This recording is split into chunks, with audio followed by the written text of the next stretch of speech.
Hello, in this video we are going to learn about RFID, which stands for Radio Frequency Identification.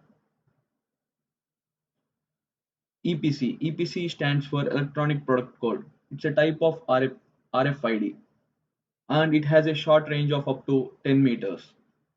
It is used as a barcode replacement because it is a sticker as well, but it is a bit expensive that they are trying to make a cheap alternative for this. How it works? It has two components, readers and tags. Commands given through the reader and tags will obey the reader. Reader powers the tags wirelessly. Tags either absorb the signals or bounce them back to the reader. The reader is the intelligent system of this network.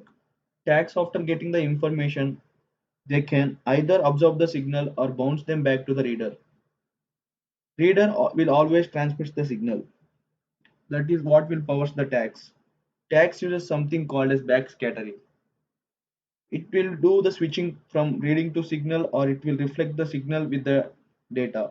The way it is done is the reader will send an empty packet to receive the data. And now coming to the establishing a connection. So the reader will first broadcast a request for tag IDs within a given range.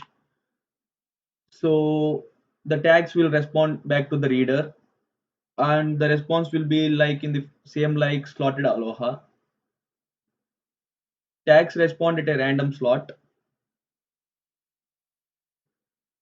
and it will check the connection first before transmitting the ID.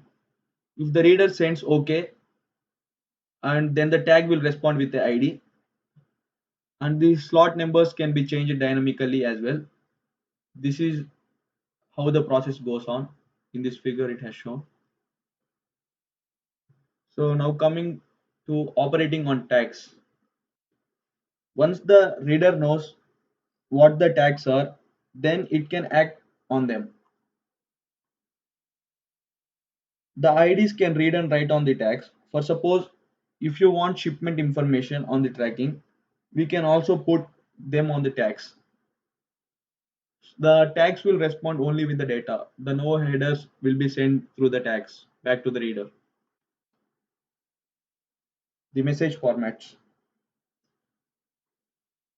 Here the data transmission will be started, the command. Then coming to the physical layers, the physical parameters, which set the transfer and response rate from tag to the reader. And then we have this tag selection where it selects a subset of tags, and in the queue will define how many slots the tag will respond in. And at last we have CRC, which is known as cyclic redundancy check, where we will check the errors.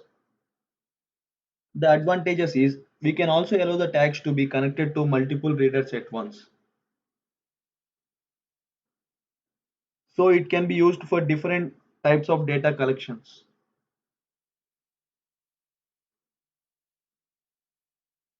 Thank you. This is all about RFID.